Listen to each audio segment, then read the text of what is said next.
Hi, my name is Ivan and welcome to TNS. In this video I would like to show you a mix that I'm currently working on. The artist is called K-Jo and her song is called Never Get Enough. First of all, I want to tell you just a little bit information about who the artist is. Her name is Kelly Lee Johannes and she's a 20-year-old singer and songwriter from South Africa. And not only does she sing, but she also plays the guitar, she plays the bass, and she's involved in a couple of projects, an EDM group called Stylus. She also has her own band, and she's also doing her own solo project where she writes and records her own music. She started playing at a very early age, she was just 12, and you can definitely hear that in her musical vocabulary. In this video we're gonna take a look at one of her own songs called Never Get Enough, which is still a working project, but I thought it was worth sharing because it started to sound good even in this very early stage of production. I asked Kelly if she could send me her reference mix, or just a little short sample mix of her song so I could get an idea what she was going for, and although it's not too fair to compare that MP3 bounce that she sent me with the work I did here, I'm gonna play the reference mix, just a short little part, and after that I'm gonna play you the mix that I have so far and we can talk about it.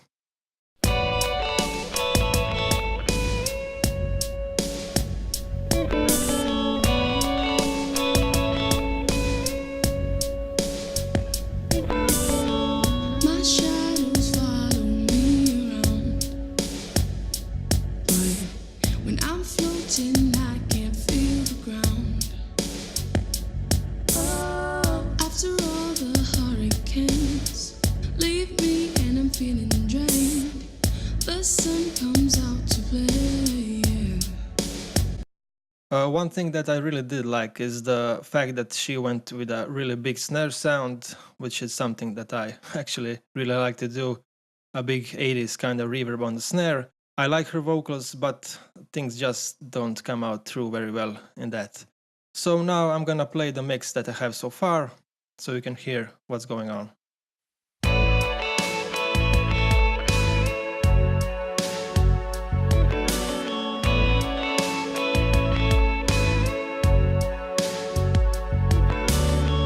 My shadows follow me around, but when I'm floating I can't feel the ground.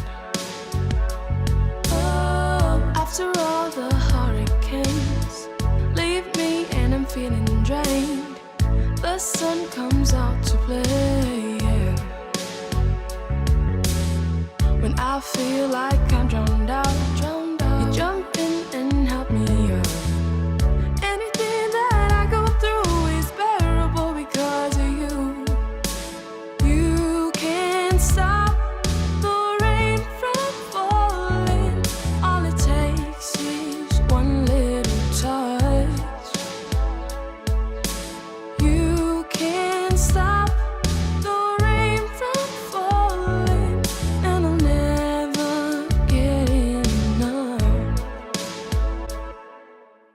Okay, I'm gonna stop it there and let's dive right into it. If you saw any of my previous videos, you probably heard that I'm a fan of the top-down mixing method. I apply the same principle in this song. So all these plugins you see on all these channels actually came after I processed the master bus and all the other buses I have in this project. So going from the top, the thing that's usually the first in my master track is the virtual mix bus from Slate Digital, which is always set to that Brit 4KE emulation. After that, I'm going to a FG Gray compressor, which is again an emulation of a famous bus compressor. After that, we go to a tape machine, again from Slate Digital. And the limiter that I have on here is just to prevent us from getting any peaks, although the mix is not gonna peak anywhere, but so this is just to be safe, we're not pushing any gain into this limiter. Now there's nothing too crazy going on here. I'm not driving this virtual mix bus here, and I'm not driving this compressor too hard. I'm gonna play the first verse so you can hear and see what amounts of gain reduction we are getting here. My shadows follow me around, but when I'm floating I can't feel the ground.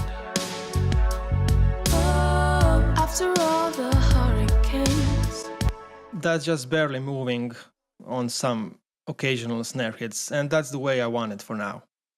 Now let's look at the groups of instruments. First of all, I'm gonna solo the drum bass and play what's going on there, and I'm gonna enable and disable all the processing so you can hear the difference.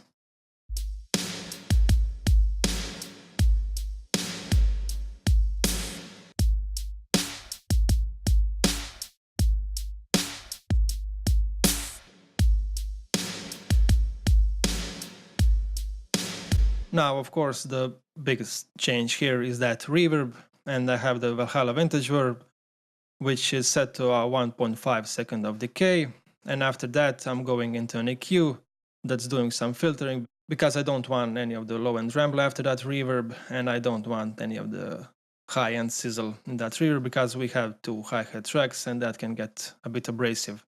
Again, the first thing that I processed is the drum bass itself, and again, it's not doing much here. I'm gonna play it so you can see that we have, I don't know, maybe 1 dB of gain reduction here.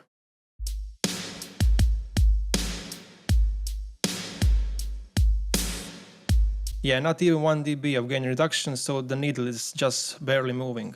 Now you may wonder why I have multiple copies of the virtual mix rack across my project. Now the first thing across the project, on almost every track except the buses, we have the FG73, which is a Neve preamp emulation, and it's going again into a VCC channel, and it's again on that Brit 4KE. Now for the kick, I didn't do too much. I gave it a 3.5 boost at 72 Hz, and I wanted to get some top end of that kick, and I gave it a 5 dB boost at 2K, and some more top end sizzle with the FGN's high shelf. And the trimmer here is just to reduce the volume that I added with all this EQing. Now for the snare is high passed at 72. I have a bell boost around 140, and again I gave it some top around 4.3K. The compression here is a bit more significant. I have a slow attack and fast release.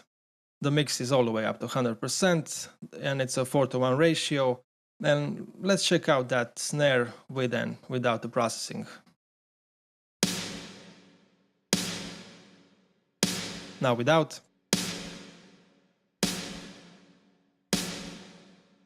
And back in. Now for both of the hi-hats, I got rid of some of the most abrasive frequencies that were happening in the high registers, and again, just for color, I'm using this FGN EQ from Slate Digital, and I'm high passing it all the way up to 300 Hz, and I think the settings are similar for both of the hi-hats. This is an open hi-hat track, which is even rolling some of the high shelf here. Now I don't want to skip through this.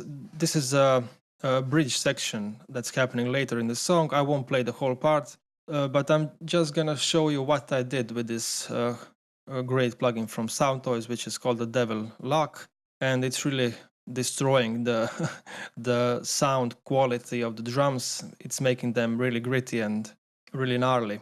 So I'm gonna play that bridge part first without, and then with the Devil Lock engaged.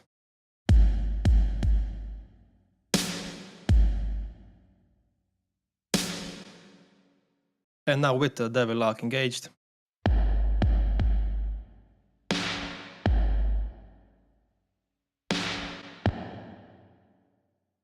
Now the most important thing to mention here is this darkness knob, which is actually acting like a low pass filter, and it's rolling off all the unnecessary top end that happens when you crush it and crunch it with this audio level destroyer. Okay, let's jump quickly to the bass. Now I'm gonna play you the bass as it was before.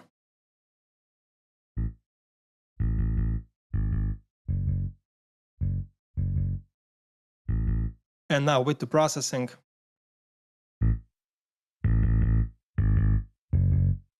Now what's happening there, I have the decapitator, which is giving some nice saturation and distortion. After that I have the virtual mix rack again, I'm boosting the low end with a bell boost 3 dB at 96 Hz, and I'm giving it some top end around 2K. I'm giving it 6 dB. After that, it's going into a compressor, a fairly slow attack, which is again fast for this compressor, and a fast release, and a 4:1 ratio, so nothing too crazy there. The one thing I decided to add on this bass line was a bit more distortion on the top end, so I actually copied this exact same bass line, and I added the plugin called Fab Filter Saturn, which has given it again some more distortion. I'm gonna play just that track alone, and I'm gonna bring up the level just a bit.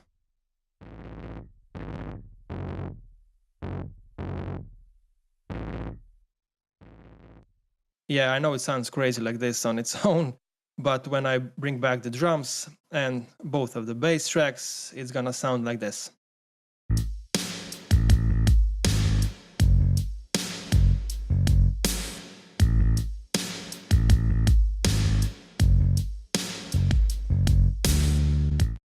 So that duplicated, distorted bass track is giving it just that extra distortion that I felt was lacking when I got the whole mix together.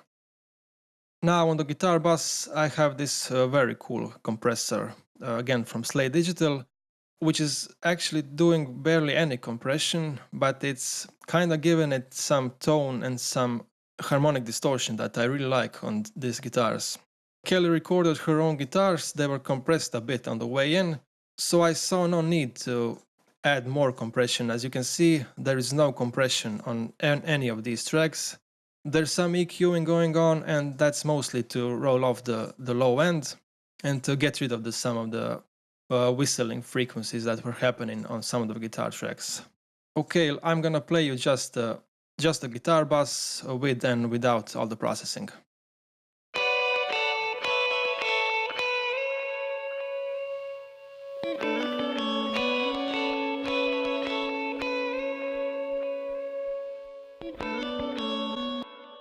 So nothing too crazy going on here. And again, this compressor is adding a lot of color to all of the guitar tracks. I'm gonna play it again and bypass the compressor so you can hear the difference.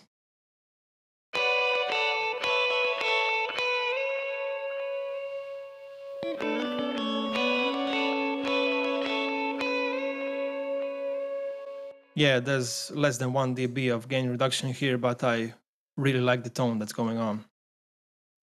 The same compressor, for the same reasons, is on this synth bus track. There's only one synth track that's playing throughout the whole song, and another one that's playing in the break and in the outro of the song. Again, I'm gonna play this with and without that compressor so you can hear the difference.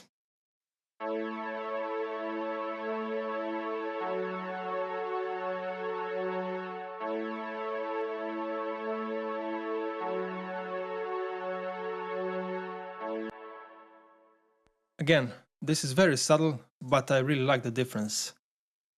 On the synth track, there's not too much of EQing or compression going on.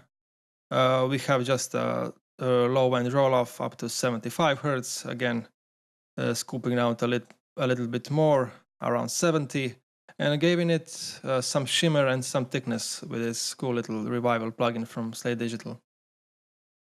So let's play what we have so far from the intro again into the first verse without the vocals.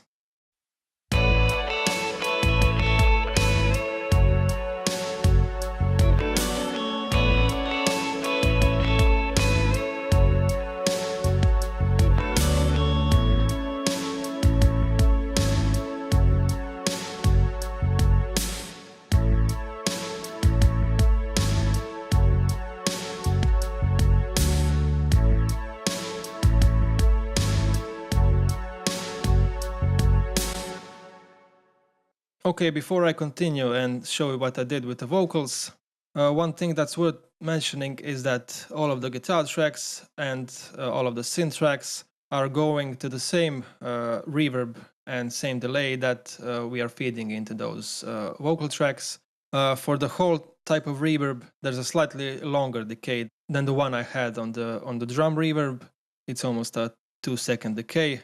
And for the delay, of course, we have the Soundtoys Echo Boy, which is set to kind of a quarter note type of delay with the difference between the left and right channel, so we get some more stereo spread.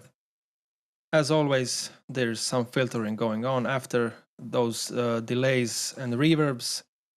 As you can see, the cutoffs are a bit higher than the one we had on the drum reverb because I wanted some of the low end on the drums, but I don't want all that low end in the synths and in the guitars, and especially not in the vocals.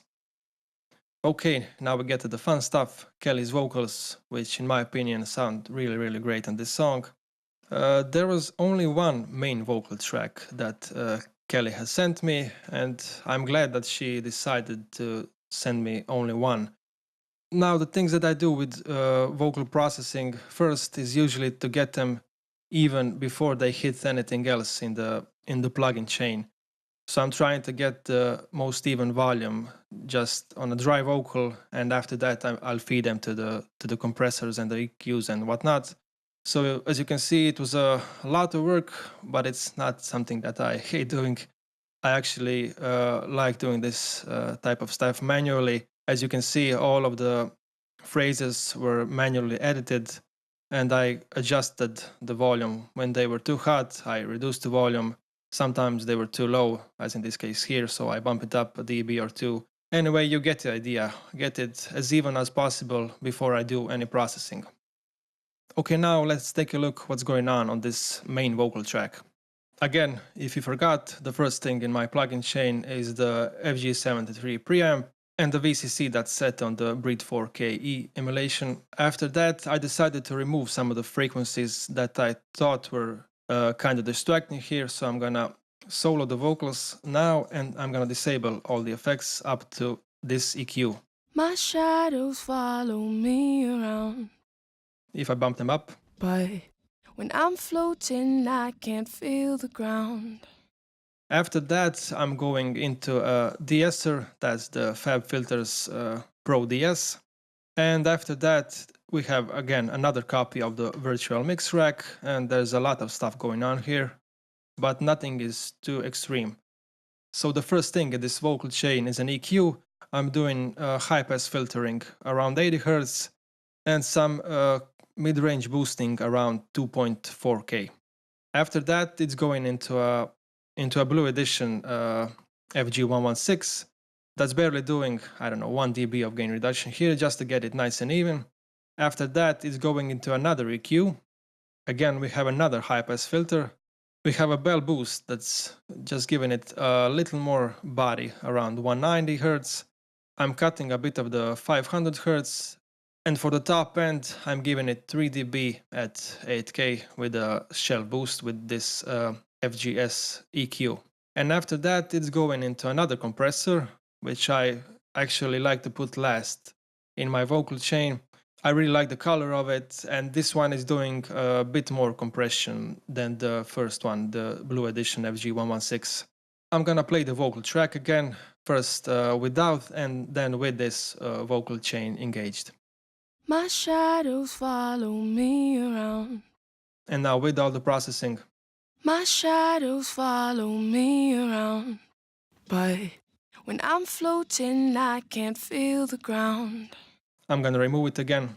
After all the hurricanes leave me and I'm feeling drained. And back in with all the processing one more time. After all the hurricanes leave me and I'm feeling drained. The sun comes out to play, yeah.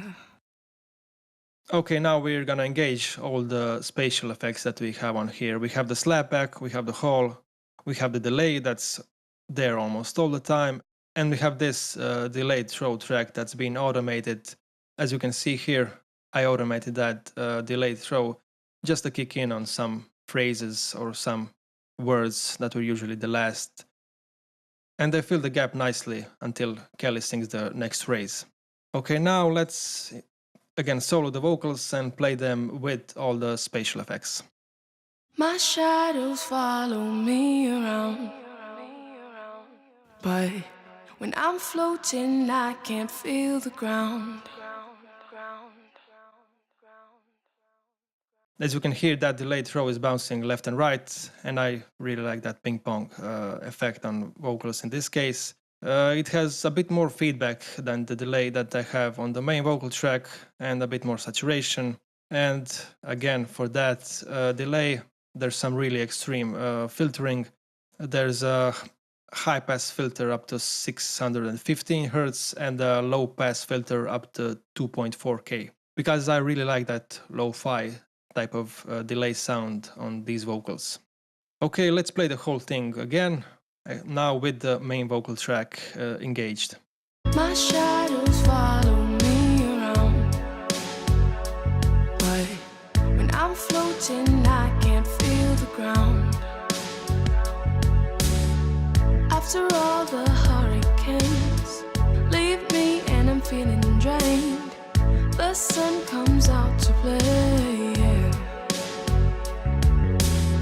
When I feel like I'm drowned out, you jump in and help me out. Anything that I go through is bearable because of you. Kelly had some pretty cool ideas with these background vocal tracks, and she arranged them pretty good in my opinion. I don't know, let's take a listen to this part here, where we can hear most of them.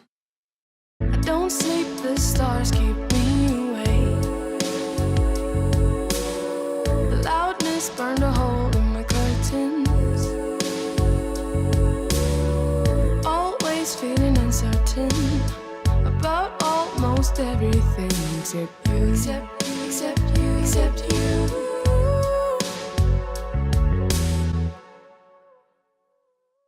There aren't too many of background vocal tracks here, but I'm not gonna go through each and every one of them. But as you can probably guess, for all of the tracks I have, again, the Neve preamp and the VCC on the SSL emulation. And usually I'm adding it some more shimmer and some more top end and less low end, because the background vocal tracks are panned mostly a bit to the side. These are 20% left, 30% right, these are around 30%. And I don't want any of the low end going too much on the sides of the whole mix. And now finally, one last time, I'm gonna play the track first with and then without all the processing that's going on. My shadows follow me around, but when I'm floating I can't feel the ground. Oh, after all the hurricanes leave me and I'm feeling drained, the sun comes out to play, yeah. When I feel like I'm drowned out, you jump in and help me out.